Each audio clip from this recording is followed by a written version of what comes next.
ధీరజ్, సిటీలో ర్యాపిడో వాళ్ళ స్ట్రైకులు జరుగుతున్నాయి. ఊబర్, క్యాబ్ వీళ్ళు ఉన్నారు కదా, వాళ్ళకి ఏమవుతుందంటే ఇప్పుడు ఓలా మేజర్గా ఆటోమొబైల్ ఇండస్ట్రీ సైడ్ పోతుంది. అండ్ ఉబర్ గ్లోబల్ కదా, మెయిన్ ఇండియా అని మెయిన్ గోల్ కూడా ఏమి ఉండదు దానికి, గ్లోబల్. అండ్ ఇక్కడ ర్యాపిడో ఇంకోటి, ఇట్లా ఒక్కొక్క ర్యాపిడోలో బైక్ కాంపిటీషన్ కూడా ఒకటి ఉంటుంది కదా ఇంకా. And people are not making enough money to pay the EMIs also.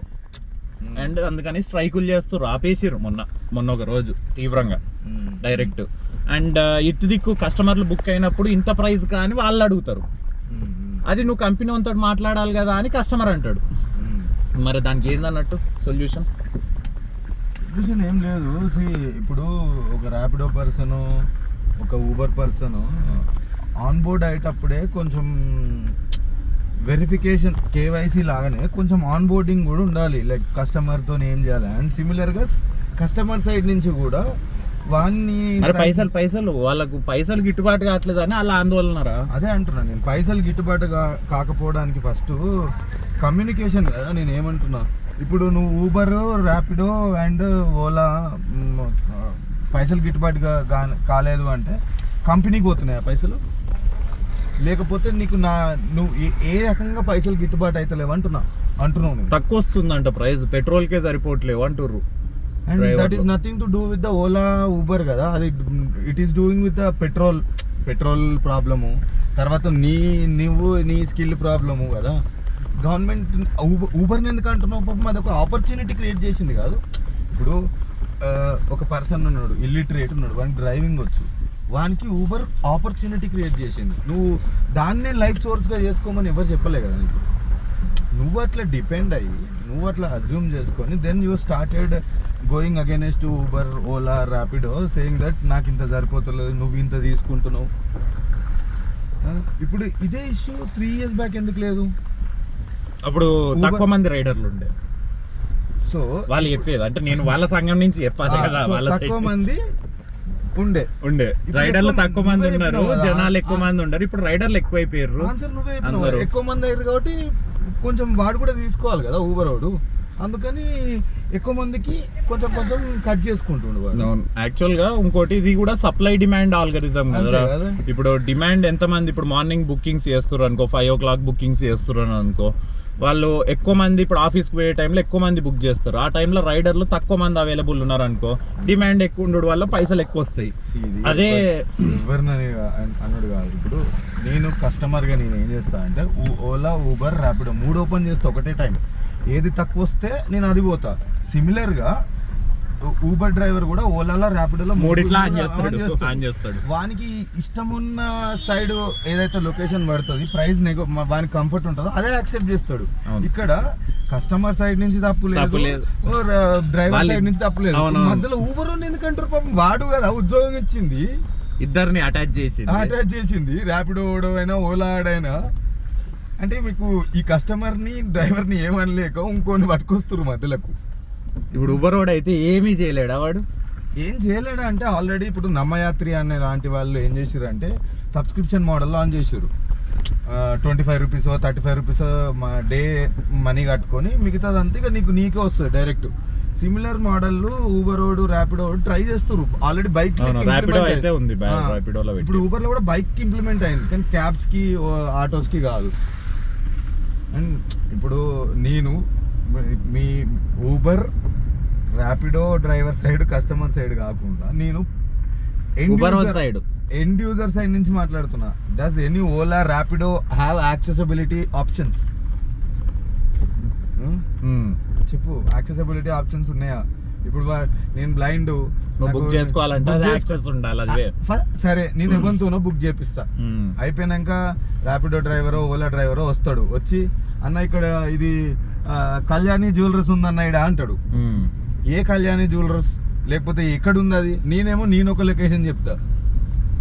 అదే ముందే రైడర్కి నేను నా కైండ్ ఆఫ్ కండిషన్ తెలిస్తే దాని తగ్గట్టు అడాప్ట్ అవుతుంది కదా. ఇప్పుడు నమ్మయాత్రిలో ఏం చేసిండంటే, ఒక డెఫ్ పీపుల్ అని నువ్వు ఇన్పుట్ ఇస్తే నీకు కాల్ ఆప్షన్ డిజేబుల్ అవుతుంది డ్రైవర్కి, ఓన్లీ చాట్ ఆప్షన్ వస్తుంది. ఓకే, నువ్వు డెఫ్, నువ్వు క్యాబ్ బుక్ చేసుకున్నావు, ఆ డ్రైవర్ గారికి నీకు వేరే చాట్ ఆప్షన్ మాత్రమే ఎనేబుల్ అవుతుంది, కాల్ కనబడదు. సో సిమిలర్గా ఇట్లాంటివన్నీ పెడితే కొంచెం వైడ్ రీచ్ కూడా, కొంచెం బిజినెస్ ఆపర్చునిటీస్ కూడా వస్తాయి. ఓకే, ఊబర్ ప్లాట్ఫామ్స్ వాళ్ళకి అట్లా చెప్తున్నాం. ఊబర్ ఆల్రెడీ ఇంటర్నేషనల్ అదే, I mean, maintains accessibility standards. Uber అంటే I mean about the people who are running in India like Ola, Rapido, Namma Yatri, all these things. Uber international కాబట్టి అది కంప్లైన్స్ ఉంది, యాక్సెసిబిలిటీ ఫీచర్స్ ఉన్నాయి దాంట్లో ఆల్రెడీ. ఓకే ఓకే, అవును, అలా సింబలే ఇస్తాడు వాడు. సింబల్ ఇస్తాడు. అవును, అంటే యాక్సెసిబిలిటీ ఫీచర్ అంటే ఏంటిదంటే ఇప్పుడు జనరల్గా నేను ఎగ్జాంపుల్ చెప్తా. ఎప్పుడన్నా ఇప్పుడు వీడికి కళ్ళు కనబడవు అండ్ మిగతా బ్లైండ్స్ వాళ్ళు ఫుల్లీ బ్లైండ్ పీపుల్ కంప్లీట్లీ ఉన్నప్పుడు బుక్ అయినప్పుడు వాళ్ళు వస్తారు కదా, వాళ్ళు కూడా ఫస్ట్ టైం కదా వాళ్ళు చూడడం. దానివల్ల ఏమవుతుంది, మీరు పేమెంట్ ఎవరు చేస్తారు, వాడు వింత వింత క్వశ్చన్లు అడుగుతుంటాడు. జనరల్ పీపుల్ని ఈ క్వశ్చన్స్ అడగరు. ఇప్పుడు నేను బుక్ చేసిన, నన్ను వాడు ఎవరు పేమెంట్ చేస్తారు అంటే మా డాడీ వచ్చి చేస్తాడా అంటే అట్లా ఉండదు కదా. నేను ఇప్పుడు ఎందుకు అంటే వాడు ఇండిపెండెంట్ అని అనుకోడు, లేదా ఉద్యోగస్తుడో అట్లా అనుకోడు. ఏదో సరుకు సామాన్ ట్రాన్స్ఫర్ చేస్తుర్రా. వెన్ విల్ యూ ఆస్క్, ఇప్పుడు ఏదన్నా ఒక కవర్ ఇచ్చి అక్కడ ఏమంటున్నా జనరల్ గా, అప్పుడు పార్సల్ ఏమన్నప్పుడు నువ్వు అడిగినావు, అక్కడ పేమెంట్ ఎవరిస్తారు అంటే ఒక అర్థం ఉంది. ఎందుకంటే కవర్ మాట్లాడదు, కొరియర్ మాట్లాడదు. అదే ఒక హ్యూమన్ ఈ కెన్ టాక్ రైట్, అంటే అక్కడ పోయినాక ఆయన ఈ కెన్ యూజ్ మొబైల్. అది తెలియదు వీళ్ళకు చాలా మందికి. అండ్ ఇంకా అందులో ఇప్పుడు ఇంకా నువ్వు యూ కాంట్ ఎక్స్పెక్ట్ ఒక డైరెక్ట్ ఇంకా ర్యాపిడో ఓన్నే అనాలి. మనం ఇప్పుడు ర్యాపిడో డ్రైవర్లను అనడానికి లేదు ఇక్కడ.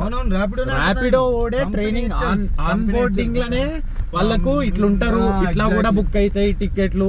అండ్ కార్లు కూడా, క్యాబ్స్ రా, నేను అబ్రోడ్ లో ఉన్నప్పుడు క్యాబ్స్ ఇప్పుడు ఏదన్నా ఇప్పుడు పీడబ్ల్యూడి కార్లు, మోటార్ డిసేబిలిటీ ఉన్న వాళ్ళు బుక్ అయినా అనుకో, నువ్వు అది సెలెక్ట్ చేసుకొని బుక్ చేసుకుంటే ఆ కారే వస్తుంది, సీటు కూడా ఇట్లా బయటికి వచ్చి పోతుంది తెలుసా. అండ్ ఇక్కడ నేను ఆ ఫీచర్స్ అవి చూసినప్పుడు ఓకే, అంటే నేను ఒకవేళ చెయ్యో కాలో ఎరిగితే బయట దేశాలలో చాలా లగ్జరీ కూర్చోవచ్చు, కొంచెం లగ్జరీగానే కూర్చోవచ్చు నువ్వు. ఇంకా అది డిఫరెన్స్. బట్ మనం స్టార్టింగ్లో మాట్లాడినట్టే కంపెనీసే కొంచెం బెటర్గా చేయడానికి ట్రై చేయాలి. అండ్ ఇప్పుడు క్లయింట్ అయినా, అదే డ్రైవర్ అయినా, కస్టమర్ అయినా వాళ్ళ చేతిలో ఏముంటుంది, వాళ్ళు ఒక వర్క్ చేసుకోవడానికి వచ్చారు. కంపెనీసే ఇంకొంచెం ముందుకు వచ్చి ఏం చేయాలి, ఫీడ్బ్యాక్ తీసుకోవడం, యూజర్ రీసెర్చ్ చేయడం, ఇట్లాంటివి చేస్తే కొంచెం బెటర్ అవ్వడానికి స్కోప్ ఉంటుంది. అట్లా ఇంత నడుస్తుంది అన్నమాట ఉబరు, ర్యాపిడో అన్న దాంట్లల్లో. ఈ మధ్య కొంచెం సిటీలో నేను కొన్ని రీల్స్ చూసిండే అన్నమాట. అందులో కొంతమంది క్యాబులు నడుపుతుంటే ఊరు నుంచి వచ్చి నడుపుతున్న వాళ్ళు వాళ్ళు ఉన్నారు. సిటీలోనేమో స్ట్రైక్ చేసి ఎవరైనా నడిపేటోళ్ళు ఉంటే మీరు ఎందుకు నడుపుతారు, ధర్నాలు ఎందుకు పార్టిసిపేట్ చేయట్లేదు అని ఆపి కొంతమందిని అడగడం జరిగింది. అండ్ లైక్ వాళ్ళు మనం మాట్లాడింది కూడా ఇప్పుడు నాకు ఇంకొక example, they are trying to get a unity బేసికల్ గా. అంతే, వాళ్ళగా నువ్వు చెప్పినావు చూడు, ర్యాపిడో పర్సన్ బ్లైండ్ కి అవేర్నెస్ లేదని. అందరు అట్లా ఏమి ఉండరు. నాకు ఇప్పుడు ఒక ఊబర్ అయినా ర్యాపిడో అయినా తెలుసు. కొంతమంది నన్ను డ్రాప్ చేసిన తర్వాత, అన్న నువ్వు రోజు పోతావా, ఎప్పుడైనా కావాలన్నప్పుడు ఫోన్ చేయన్న, నేనే వచ్చి పికప్ చేసుకుంటా అని చెప్పి అట్లా చేసిన వాళ్ళు ఉంటారు. అవును. సో ఇక్కడ జనరలైజేషన్ ఏం లేదు. ఫస్ట్ మన నీడ్ ఏంటిది, ఇప్పుడు డ్రైవర్ నీడ్ ఏంది, కస్టమర్ నీడ్ ఏంది, కంపెనీ నీడ్ ఏంది, దాన్ని బట్టే డిసిషన్స్ మేక్ అయితే. కానీ ఏదో ఒక దానికోసం పీపుల్ అంతా గ్యాదర్ అయ్యి ఒక దాన్ని ప్రొటెక్ట్ చేసుడు కామన్ అయిపోయింది. అది దానికి ఒక గోల్ లేదు, ఒక పర్పస్ లేదు, ఎందుకు చేస్తుర్రో ఏందో మరి.